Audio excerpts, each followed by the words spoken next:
Hello, friends. Welcome back. Today, I have something life-changing to tell you about.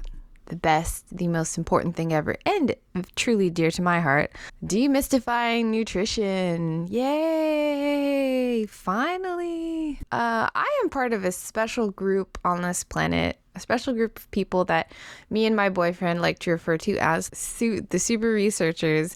And you know who those are. You probably have a friend that does that. These are the people where the most mundane thing, if it sparks interest in them, they have to know every single thing about it. They have to know who founded it, what year, who made it popular, Nabisco, National Biscuit Company, stuff like that. Like, they have to know every single detail about that thing. And that is why I started my YouTube channel, so that I can share all my information with you, all these cool things that I learned, and save you the headache of having to research it. Use all my countless days of research, break it all down, so you can have the information too. That's what we're here for.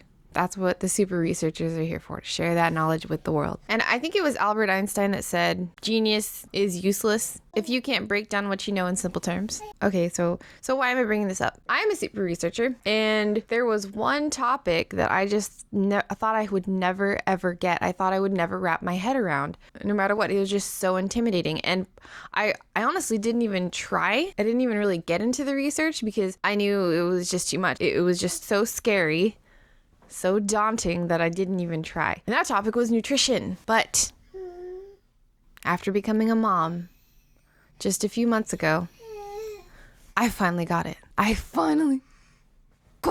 figured it out, and now it's so comfortable for me. And it's this thing that I never thought I would ever achieve, and it is my greatest triumph. No!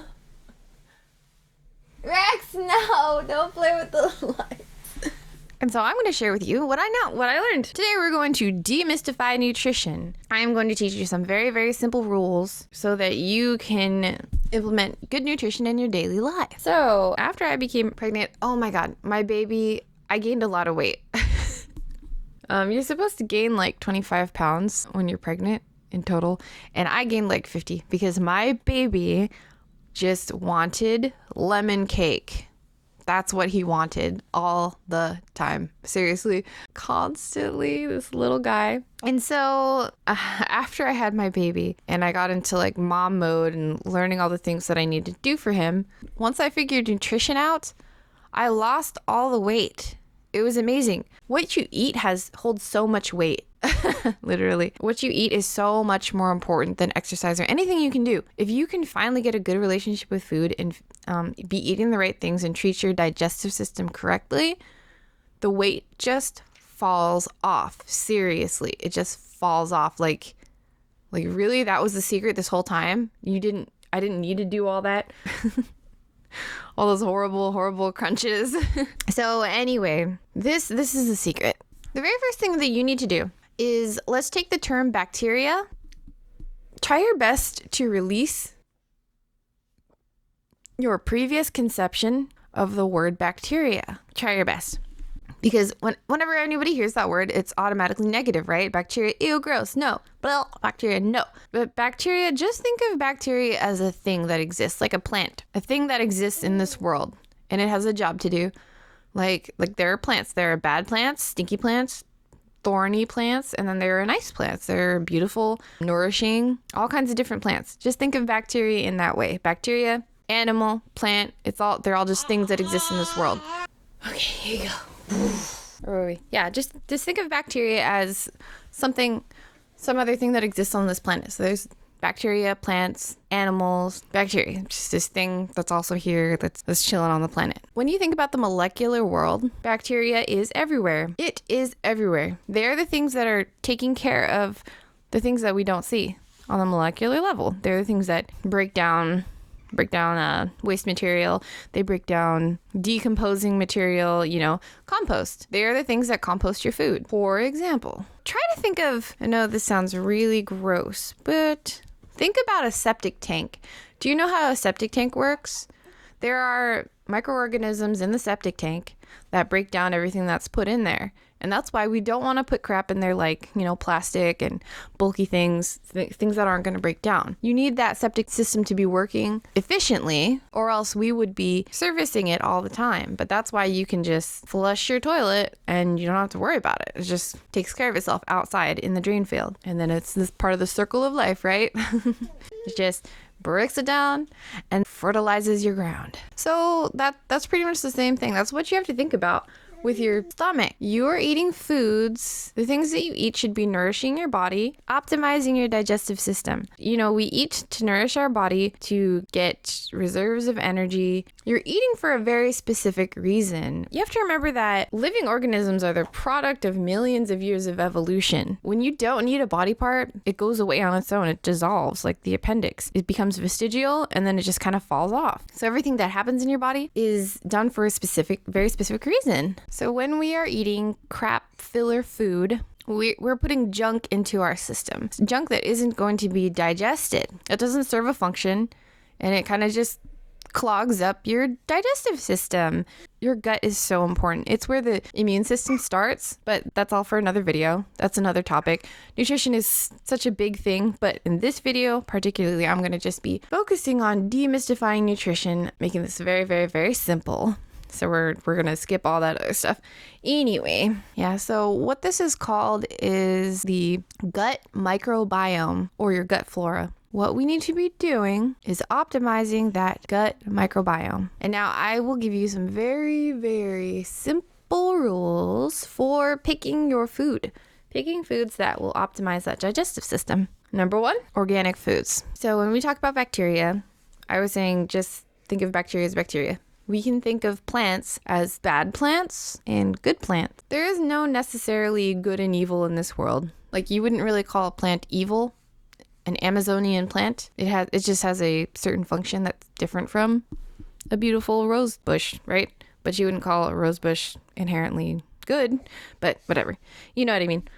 So let's say that there's good bacteria and bad bacteria. We are putting bad bacteria into our bodies when we consume the things that we know are bad, like sugar, alcohol. Those create a good environment for bad bacteria. Probiotic means good bacteria in our gut. Prebiotic means food for that bacteria. When we consume bad things, we are making an environment conducive to bad bacteria. And bad bacteria causes inflammation, it causes all kinds of disease, it messes up your immune system. What you want is the good bacteria that's going to break down all that stuff and get it out of your digestive system. Make that belly nice and efficient. So organic, what that means is in the agricultural world, made without pesticides and chemicals and stuff. There is a small amount, but the people that can put organic on their labels actually pay for those tests. They pay quite a lot, and so there is regulation in that field. The reason that you want organic is because if you think about pesticides, that kills pests, right? Pests, microorganisms. So that is going to kill all kinds of microorganisms. So that's going to go in your belly and it will kill the good bacteria as well. So you don't want that. Stick with organic. Try your best, but just think about it. If you just grab some random vegetable, you juice with it, what you're pretty much doing is drinking a cup of pesticides. You're drinking a cup of things that are going to destroy all that good bacteria. That is the goal here. You want your good bacteria to thrive. You want that bad bacteria out of your system. Don't feed it anymore. Number 2, you want meat grown without antibiotics, because what are antibiotics? People are always saying, I don't want antibiotics if I go to the hospital because they kill the good bacteria. They kill good and bad bacteria. They'll kill it all. And see, there's that word again, biotic, probiotic, right? So antibiotic is against your killing all the bacteria, all of it. So what you want to look for is pasture raised and heritage meats. Pasture raised and heritage meats. The best way to do it is just shop meats from small local farms. That will get you the best meat. Because honestly, Tyson chicken says they're always raised without antibiotics. But then that in itself is kind of a problem, because then you might eat some diseased chicken. You just want to avoid commercial. When you're trying to feed that many people, you're trying to increase your yield, increase your profits, you're going to run into issues, because it gets much harder to control when it's really, really big. You have to think about where the food comes from and the entire life cycle of this meat that you are consuming. Because, for example, you eat something that has been eating like literal garbage, then that's what you're consuming. Fish, for example, fish are pretty bad because our oceans are very polluted. So you're going to be eating all that pollution. You're going to be eating PCBs and plastic. Yeah, you have to think about where your food is coming from. And that's why small local farms are your best way to go. And what I've done, I wish that I could raise my own food, but what I've done to make it really simple is there is a Farm Fresh program in my area, and you should check out, see if there's one in your area too. It's really, really awesome, really simple. All these local farms. There's an organization where you can place your order online for all kinds of healthy, organic, pasture-raised foods. Place your order online, and then it comes from all the different local farms around the area. They send it all together, and then there's a pickup location. It's the best thing. It's the most convenient thing ever, and I just discovered it, and oh my god, I love it so much. All right, yeah, so anyway, I'm trying to keep it short and sweet because my baby is awake and he wants my attention. So yeah, anyway, I hope you enjoyed that. The one biggest goal when it comes to your nutrition is promote that good bacteria. Promote a healthy environment for that good bacteria. Get rid of the bad bacteria. Stop eating sugar. Stop eating crap, because it's just going to clog up your digestive system. Get that digestive system good, efficient, good, healthy. Get rid of the bad bacteria, promote the good bacteria. So organic, no antibiotics, pasture-raised foods, organic veggies. All right. Good luck in your nutrition journey. I hope that this gives you some clarity and some motivation to eat healthy, because it's the best thing ever. Changes everything. Nutrition is everything. All right. Thank you for watching. See you in the next video.